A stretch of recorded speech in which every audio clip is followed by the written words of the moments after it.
My family called me a delusional loser and staged an intervention to stop my fantasy business. Now I'm worth millions, and they're all broke begging for handouts. Hey, before we move on to the video, please subscribe to the channel and hit the like button. Thanks. I'm still shaking as I write this. My family has been blowing up my phone for weeks, and I finally had to block most of them. I need to get this off my chest because I feel like I'm going insane from their audacity. Some background. I come from what I thought was a middle-class family.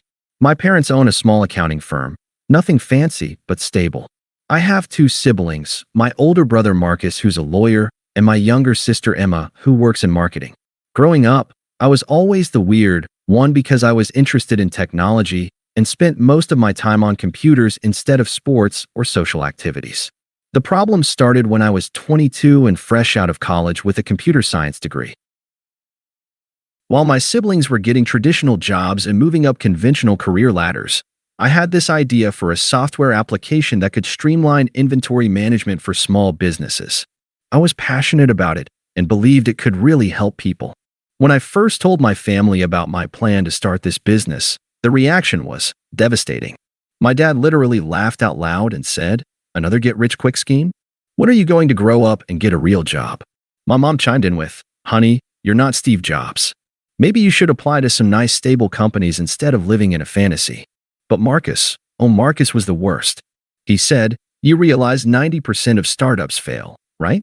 You're going to end up broke and crawling back here begging for help. Just because you can fix mom's computer doesn't mean you can run a business." He actually used air quotes when he said business. Emma was more subtle but somehow more cruel. She would make these backhanded comments like, "It's so cute that you think you're an entrepreneur," and "I told my friends about your little app thing, and they thought it was adorable." She had this way of smiling while she twisted the knife. The worst part was family gatherings. Every single holiday, birthday, or family dinner became an interrogation about when I was going to give up this nonsense and get a real job. They would ask in front of extended family, friends, anyone who would listen. My uncle would pat me on the head like I was 5 and say things like, "Still playing computer games for a living?" My cousin Jake, who worked at a bank, would always make jokes about how I was living in mom's basement. I had moved back home temporarily to save money for the business. He'd tell people I was unemployed, and when I'd correct him, he'd say, "Oh right, you're an entrepreneur," with the most condescending tone imaginable. Christmas of 2019 was particularly brutal. My whole extended family was there, and my grandfather asked how my hobby was going. Before I could answer, Marcus jumped in with, "He's still convinced he's going to be the next Mark Zuckerberg. We keep telling him to face reality, but you know how stubborn he is." My aunt laughed and said, "Well, at least he's not asking us for money yet." The whole room erupted in laughter. I excused myself and spent the rest of the evening in my childhood bedroom, feeling like a complete failure. The financial struggles were real though. I was living on ramen noodles and whatever part-time work I could find while building the app. I had to move back in with my parents because I couldn't afford rent. Every day I came home to subtle and not so subtle reminders that I was a burden and a disappointment. My mom would make comments like, "Your brother's mortgage payment is more than most people's salary," while looking pointedly at me. She'd forget to make enough dinner and then act surprised when I mentioned I was hungry. When I'd work late on my computer, she'd come into the living room and loudly vacuum around me, making pointed comments about how some people have to clean up after others. Dad was worse. He'd bring home job listings and leave them on my desk. He'd schedule talks where he'd lecture me about responsibility and growing up. He actually said, "Your mother and I are embarrassed to tell people what you do for work. We just say you're between jobs." The breaking point came when I needed a small loan to pay for some essential software and server costs. I asked my parents for $2,000, promising to pay it back with interest. My dad's response was to call a family meeting where he, Marcus, and Emma staged what felt like an intervention. Marcus had prepared an actual presentation on a laptop about startup failure rates and sunk cost fallacy. Emma had printed out job listings from her company. Dad had contacted his friend who owns a local IT company about getting me an entry-level position. They took turns explaining why I needed to stop this madness and join the real world. Marcus said, "We're doing this because we love you, but enough is enough. You're 24 years old and you're acting like a child playing pretend." Emma added, "Everyone our age is building careers and relationships. You're still living at home playing with code like it's a video game. It's honestly embarrassing for all of us. My mom cried actual tears and said, I just want you to be successful and happy. This path is only going to lead to disappointment and failure. Please, just take the IT job and give up this fantasy. Dad finished with, we're not giving you any more money for this foolishness. If you want to stay in this house, you'll take a real job and start paying rent. No more enabling this delusion. I was completely devastated. These were the people who were supposed to believe in me, and they had just systematically destroyed any confidence I had left. I felt like maybe they were right. Maybe I was just a delusional loser living in a fantasy. But something inside me snapped that day. Instead of giving up, I became determined to prove them wrong. I took the IT job Dad's friend offered, but I didn't give up on my business. I worked during the day and coded at night. I moved out of my parents' house and into a tiny studio apartment that was basically a closet with a bathroom. The mockery didn't stop though. At family events, they'd ask how my side project was going with barely concealed smirks. Marcus would introduce me to his lawyer friends as my little brother who thinks he's going to revolutionize business software. Emma would tell her marketing colleagues about my cute little app, like it was a child's art project. My parents would update relatives about how I was finally working a real job, but still wasting time on that computer thing. They'd share stories about how worried they were about my unrealistic expectations and inability to accept reality. The worst was when I'd try to share small victories. When I got my first paying customer, my dad said, "One customer doesn't make a business. Call me when you have 100. When I got to 10 customers, Marcus said, 10 whole customers. Wow, you're practically Amazon now. When I hit 50 customers, Emma said, that's nice, honey, but real businesses have thousands of customers. They had this way of moving the goalposts constantly. Nothing was ever good enough to prove that my business was legitimate. Every milestone was dismissed as insignificant or lucky. Meanwhile, they never missed an opportunity to highlight my siblings' successes. Marcus got promoted to senior associate, and they threw him a party. Emma got a raise, and they took her out to celebrate. When I signed my 100th customer, bringing in steady monthly revenue, they forgot to even acknowledge it. The turning point came in early 2021. The pandemic had actually helped my business because more companies needed digital solutions for remote work. My inventory management software was exactly what small businesses needed to adapt to the new reality. I was working 80-hour weeks, constantly improving the product, adding features, fixing bugs, handling customer service. I barely slept, lived on coffee and determination. My family's constant mockery had actually become fuel for my drive to succeed. By mid-2021, I had over 500 customers paying monthly subscriptions. I was bringing in 6 figures annually and growing fast. I hired my first employee, then my second. I moved into a real office space and incorporated properly, but I didn't tell my family about any of this. I was tired of their dismissive attitudes and had learned to keep my mouth shut about business developments. As far as they knew, I was still struggling with my little side project while working my day job. The explosion happened at Thanksgiving 2021. The whole family was there, including extended relatives. My cousin Jake started his usual routine about my computer games and asked when I was going to get serious about my career. Before I could respond, Marcus launched into his favorite lecture about how entrepreneurship is just gambling and I needed to focus on building real wealth through traditional investments and career advancement. He actually said, some people are cut out for business and some people aren't. There's no shame in accepting your limitations. Emma joined in with, I keep telling my friends about your app thing, and they always ask if you're making any real money yet. It's getting awkward to explain that you're still basically unemployed. My parents nodded along approvingly. Dad said, we keep hoping he'll outgrow this phase and focus on building a real career like his siblings. That's when I lost it. I pulled out my phone and showed them my business banking app. You want to know how my little computer game is doing? I made $47,000 last month. My yearly revenue is on track to hit $600,000. The room went completely silent. Marcus grabbed my phone to look closer at the screen. Emma's face went white. My parents looked like they'd seen a ghost. This can't be real, Marcus said. You're probably showing gross revenue, not profit. What are your expenses? Your taxes? Do you even understand business accounting? So I opened my accounting software and showed them the profit margins. Over 80% profit because software scales beautifully once you build it. I showed them my customer dashboard with over 500 active subscribers. I showed them my business bank account with more money than any of them made in a year. The reaction was not what I expected. Instead of apologizing or congratulating me, they got angry. Marcus said, "You should have told us you were doing this well. We could have helped you optimize your business structure and tax strategy." Emma said, "I can't believe you let us think you were struggling. My marketing expertise could have helped you grow faster." My parents were furious that I'd deceived them by not sharing my success. Dad said, "We've been worried sick about your future, and you were lying to us this whole time." My mom actually cried and said, "How could you let us think you were failing when you were doing so well? We're your family." I was stunned. They were mad at me for not telling them about my success. The same success they'd mocked and dismissed for years.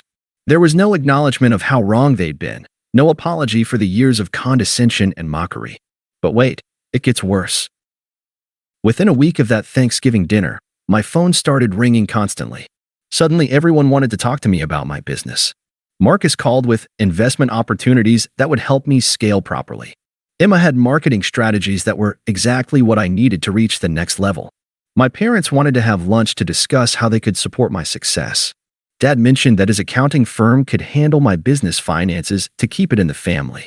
Mom suggested I hire Emma as my marketing director and Marcus as my legal counsel. My cousin Jake called to apologize for misunderstanding my business and asked if I needed any banking services. Other relatives reached out with congratulations and questions about whether I was hiring. The most outrageous part was that they all acted like they'd always been supportive. Marcus said, "I always knew you had it in you. Remember how I used to give you business advice?" Emma claimed, "I was just trying to prepare you for the challenges of entrepreneurship. I always believed in your vision." My parents rewrote history completely. They told people they'd always supported my entrepreneurial spirit and were so proud of how we raised such an innovative son. But the real insanity started a few months later when my business really exploded. By early 2022, I had over 2,000 customers and was pulling in $150,000 per month. I hired a full development team, moved into a bigger office, and started getting attention from investors. A tech blog wrote an article about my company as an emerging success story. That's when the begging started. Marcus called first. He was getting divorced and needed money for legal fees. "Family helps family," he said. "I know you remember how I always supported your dreams." He needed $50,000 and promised to pay it back once his divorce was settled. When I reminded him that he'd literally called my business a fantasy and told me I wasn't cut out for entrepreneurship, he got defensive. "I was just trying to prepare you for the challenges you'd face. That's what big brothers do. I always believed in you deep down." Emma was next. She wanted to quit her job and needed financial support while she figured out her next move. She asked for $3,000 per month for 6 months, calling it an investment in family. When I brought up her years of calling my business cute and adorable, she said, "I was just teasing you like sisters do. You know I was always proud of what you were building." My parents wanted help buying a new house. Their current one was too small for entertaining now that they had a successful entrepreneur's son to show off. They needed $100,000 for a down payment and suggested I could invest in the property since it would benefit the whole family. When I mentioned how they'd been embarrassed to tell people what I did for work, they said, "We were just protecting you from judgment while you were building your business. We always knew you'd succeed." The extended family wasn't any better. Uncle Bob, who'd made jokes about me playing computer games, suddenly had a brilliant business idea that just needed some startup capital. Cousin Jake wanted help starting his own company and thought my expertise would be valuable. Even family friends started reaching out.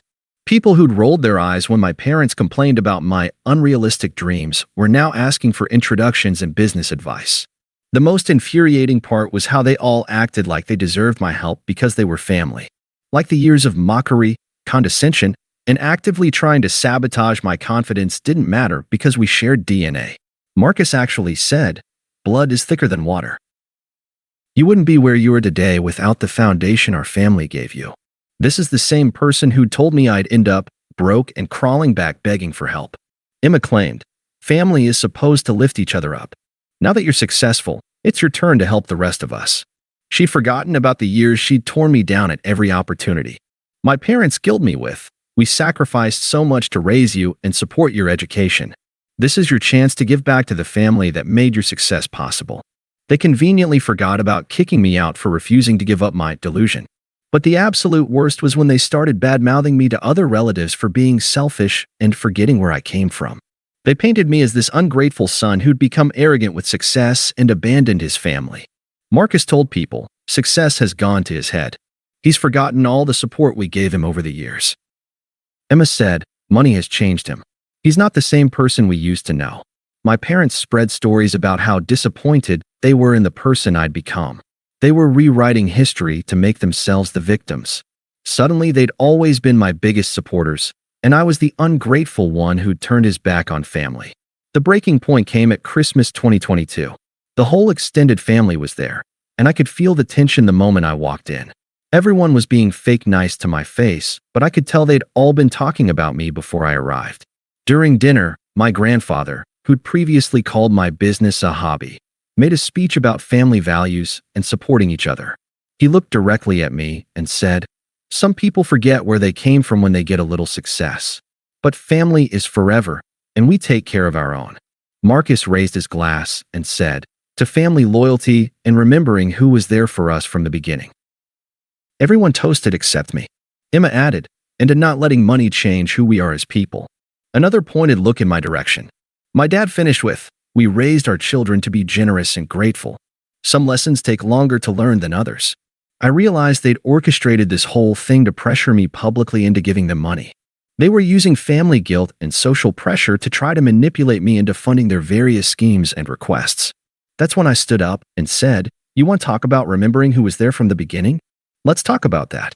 I reminded them of every cruel comment, every dismissive laugh, every attempt to sabotage my confidence. I quoted Marcus's prediction that I'd come crawling back broke and begging. I repeated Emma's comments about my adorable little app and how embarrassing it was to explain my unemployment to her friends.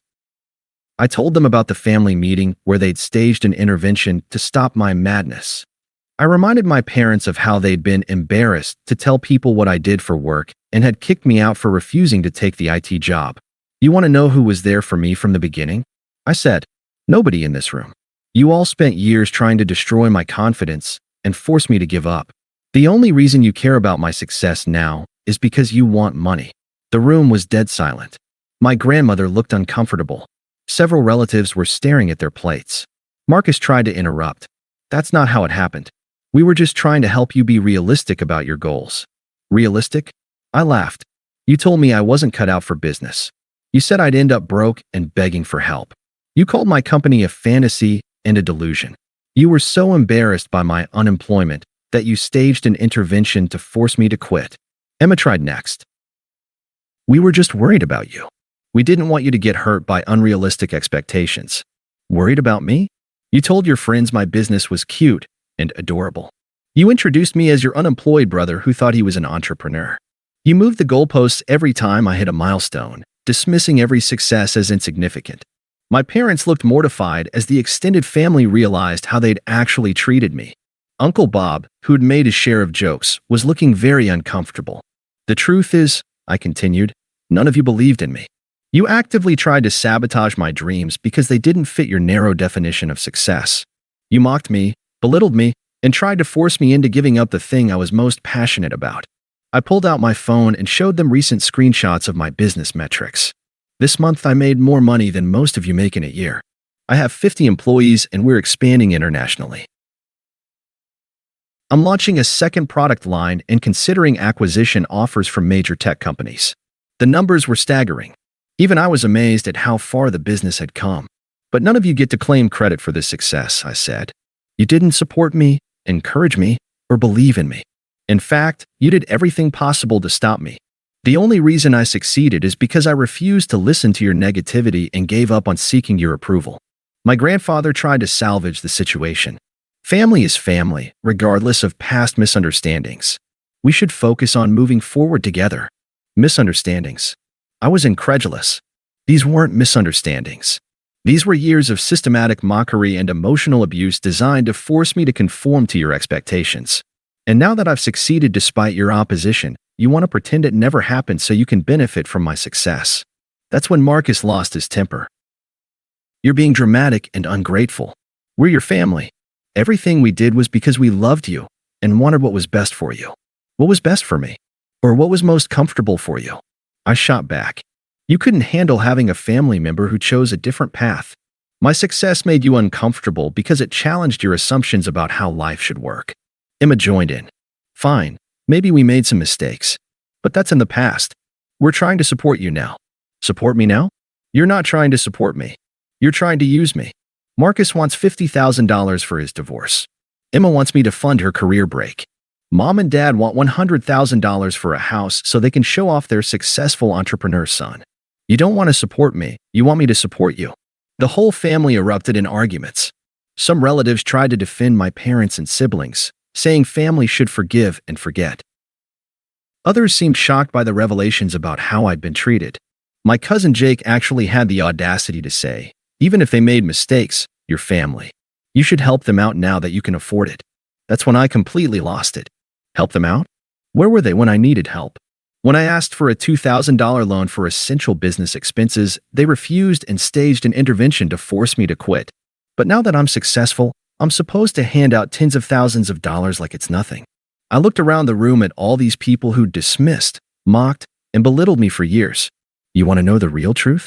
Every cruel comment, every dismissive laugh, every attempt to sabotage my confidence made me more determined to prove you wrong. Your negativity became my fuel. So in a way, I should thank you. Your complete lack of faith in me is part of what drove my success. I stood up to leave. But here's what's going to happen going forward. I'm done with all of you. You had your chance to be supportive family members, and you chose mockery and sabotage instead. I don't owe you money, opportunities, or even my presence. Marcus jumped up. You can't just cut off your entire family over some hurt feelings. Hurt feelings? You spent 3 years trying to destroy my self-esteem and force me to abandon my dreams. This isn't about hurt feelings. It's about recognizing toxic people and removing them from my life. As I headed for the door, my mom started crying. Please don't do this. We're your family. We love you. I turned back one last time. If this is what your love looks like, I'm better off without it. And I left. That was over a year ago, and my life has been infinitely better without their toxicity. My business is now worth multiple millions. We've got offices in 3 cities and are planning international expansion. I've been featured in major business magazines and have spoken at tech conferences. More importantly, I've built a chosen family of people who actually support and believe in me. My employees are like family. I'm dating someone amazing who's excited about my success instead of threatened by it. I have friends who celebrate my victories instead of moving the goalposts. But my biological family won't give up. They've tried everything. Love bombing with gifts and cards. Guilt trips about missing family events. Third-party relatives trying to mediate. They've even tried showing up at my office and my apartment. The latest attempt was my grandmother calling to tell me my dad had a minor heart attack, he's fine, and how family needs to come together during health scares. When I didn't rush to the hospital, they were furious that I was so cold and heartless. Marcus sent me a long email about how I was destroying the family and letting success turn me into a monster. Emma posted passive-aggressive social media content about family loyalty and people who forget where they came from. My parents had my uncle call to tell me they were financially struggling and might lose their house. When I didn't respond, they had my aunt explain that they'd been counting on my help to secure their retirement. The most recent incident was when Emma showed up at a tech conference where I was speaking. She waited until after my presentation and approached me publicly, crying about how much she missed her brother and wanted to reconcile. When I didn't immediately embrace her, she got loud enough for other attendees to hear and accused me of being too good for my own family now. She painted herself as the loving sister being rejected by her arrogant, successful brother. I had to have security escort her out, which was humiliating and infuriating. The worst part is how they've convinced some extended family members that I'm the villain in this story. They've spun it as a tale of a successful person who became arrogant and abandoned his loving family over minor disagreements. They've completely erased the years of mockery and emotional abuse, replacing it with a narrative about a supportive family that's being punished for having normal concerns about a risky business venture. Some relatives have reached out to tell me I'm being too harsh and should forgive and move on. They say things like, family is forever, and you'll regret this when they're gone. But here's what they don't understand. I tried for years to gain their approval and support. I endured constant mockery and sabotage because I hoped they'd eventually believe in me. I gave them countless opportunities to be loving, supportive family members. They chose mockery over encouragement. They chose sabotage over support. They chose conformity over believing in my dreams. And now that I've succeeded despite their opposition, they want to rewrite history and claim credit for my achievements while demanding financial benefits from my success. I refuse to reward their past behavior by giving them access to the life I built without their help. I refuse to let them profit from the success they tried so hard to prevent. Some people might think I'm being too harsh or holding grudges. But I've learned that successful people have to protect themselves from toxic relationships, even when those relationships are with family members. My biological family had their chance to be part of my journey. They chose to be obstacles instead of allies. Now they want to benefit from the destination without having supported the journey. But I didn't build this success for them. I built it despite them. And I'm not sharing it with people who spent years trying to tear me down. Am I wrong for cutting off my family after they mocked my business for years and now want money? Part of me wonders if I should forgive them, but every time I consider it, I remember how cruel they were during my struggling years. They had so many opportunities to be supportive, and they chose mockery instead. Now they want to benefit from the success they tried to prevent. I know family is supposed to be forever, but some bridges can't be rebuilt once they're burned. And honestly, my life has been so much better without their constant negativity and manipulation. But the guilt trips and social pressure are intense. They've got half the extended family convinced that I'm the bad guy for abandoning them. Sometimes I wonder if I'm being too harsh. What do you think? Should I give them another chance, or trust my instincts that they're only interested in my money? Thanks for watching. Make sure to subscribe to the channel and hit the like button.